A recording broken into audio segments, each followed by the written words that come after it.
Switzerland की संस्था IQ air की 2020 वर्ल्ड एयर क्वालिटी रिपोर्ट में 106 देशों के प्रदूषण स्तर का डेटा जांचा गया। इसमें दुनिया के 50 सबसे ज्यादा प्रदूषित शहरों में से 35 भारत में मौजूद हैं, जिसमें देश की राजधानी दिल्ली सबसे ज्यादा प्रदूषित शहर और दुनिया का सबसे ज्यादा प्रदूषित राजधानी बन गई है। वहीं दिल्ली दुनिया के सबसे ज्यादा प्रदूषित शहरों में 10वें नंबर पर है। देशों की रैंकिंग में बांग्लादेश की स्थिति सबसे खराब है। इसके बाद पाकिस्तान और भारत की हवा की गुणवत्ता सबसे खराब पाई गई है।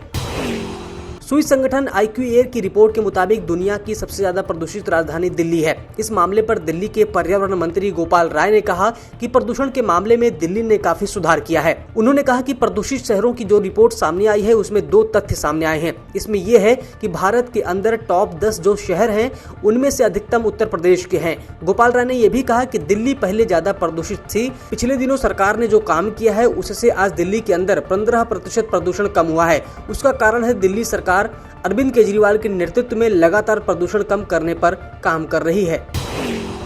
रेल मंत्री पीयूष गोयल ने लोकसभा में बड़ी घोषणा की है। उन्होंने कहा कि मोदी सरकार ने रेलवे के इलेक्ट्रिफिकेशन पर तेजी से काम किया है। रेल मंत्री ने कहा कि मोदी सरकार की योजना 2023 तक रेल नेटवर्क का 100% इलेक्ट्रिफिकेशन करने की है। 2030 तक भारतीय रेल नेटवर्क दुनिया का पहला इतना बड़ा रेल नेटवर्क होगा जो 100% नवीकरणीय एनर्जी पर चलेगा। मतलब भारत दुनिया का पहला शून्य कार्बन उत्सर्जक रेलवे बनेगा। इससे रेल चलने से पर्यावरण को कोई नुकसान नहीं होगा।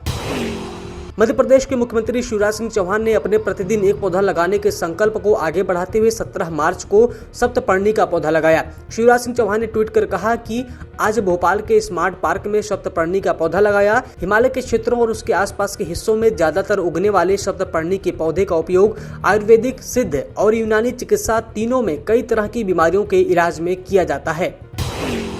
मुख्यमंत्री शिवराज सिंह चौहान के गृह जिले सीहोर से लगभग हर दूसरे दिन गायों की मौत की जानकारी सामने आ रही है। इसको लेकर कांग्रेस ने सीहोर की गौशाला में 112 गायों की मौत वाली खबर का जिक्र करते हुए ट्वीट किया है। मध्य प्रदेश कांग्रेस ने ट्वीट करते हुए लिखा है कि मुख्यमंत्री शिवराज सिंह चौहान के गृह जिले में भूख प्यास से 112 गायों की मौत हो गई। कमलनाथ सरकार के जाते ही प्रदेश में गौमाता बेसहारा हो गई है। प्रदेश में अब गौमाता भूख और प्यास से तड़प तड़प कर मर रही है और शिवराज सिंह गौशालाओं का बजट काट कर अहंकार दिखा रहे हैं। शिवराज जी, गौमाता की भूख से मौत महापाप है और आप महापापी हैं। कोरोना के बढ़ते मामलों के बीच पीएम मोदी ने आज सभी राज्यों के मुख्यमंत्रियों के साथ बैठक की। इसके बाद लोगों को संबोधित करते हुए उन्होंने कहा कि सभी राज्य टेस्टिंग बढ़ाएं, जनता पैनिक में न आए। पीएम मोदी ने कहा कि हमारी सफलता लापरवाही में नहीं बदलनी चाहिए। पीएम मोदी ने सभी राज्यों को निर्देश दिया है कि एक बार फिर टेस्टिंग, ट्रैकिंग और ट्रीटमेंट पर जोर देने की जरूरत है। महाराष्ट्र, पंजाब, केरल जैसे राज्यों में बढ़ रहे मामलों पर पीएम मोदी ने भी चिंता व्यक्त की है। भारत में कोरोना के मामले लगातार बढ़ रहे हैं। पिछले 24 घंटे में 28,903 नए मामले सामने आए हैं। इसके साथ ही भारत में कुल कोरोना संक्रमितों की संख्या बढ़कर 1,14,38,734 हो गई है, जिसमें से 1,10,45,284 मरीज संक्रमण से ठीक हो चुके हैं, जबकि 1,59,044 लोगों की संक्रमण के चलते मौत हो गई है। भारत में अब 2,34,406 एक्टिव केस हैं। केंद्रीय स्वास्थ्य मंत्रालय द्वारा जारी किए गए आंकड़ों के मुताबिक महाराष्ट्र, पंजाब, कर्नाटक, गुजरात और तमिलनाडु में रोजाना नए मामलों में तेजी आ रही है। पिछले 24 घंटे में सामने आए नए मामले में 83.91% मामले महाराष्ट्र, पंजाब, कर्नाटक, गुजरात, तमिलनाडु और केरल से हैं। अकेले महाराष्ट्र में 17,864 नए मामले एक दिन में रिपोर्ट हुए।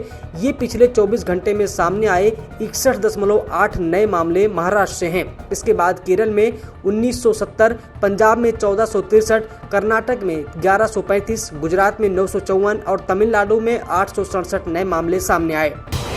देश के विभिन्न राज्यों में प्री मानसून गतिविधियां बढ़ने की संभावना है। उत्तर से लेकर मध्य, दक्षिण और पूर्वी भारत तक बारिश होगी।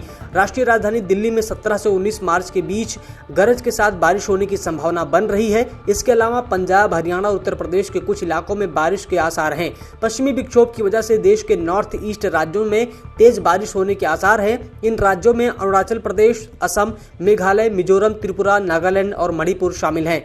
पश्चिमी हिमालयी क्षेत्र में 17 और 18 मार्च को तेज बारिश व बर्फबारी के आसार हैं। उत्तराखंड और हिमाचल प्रदेश में इस हफ्ते गर्जन के साथ बारिश और बर्फबारी की संभावना है।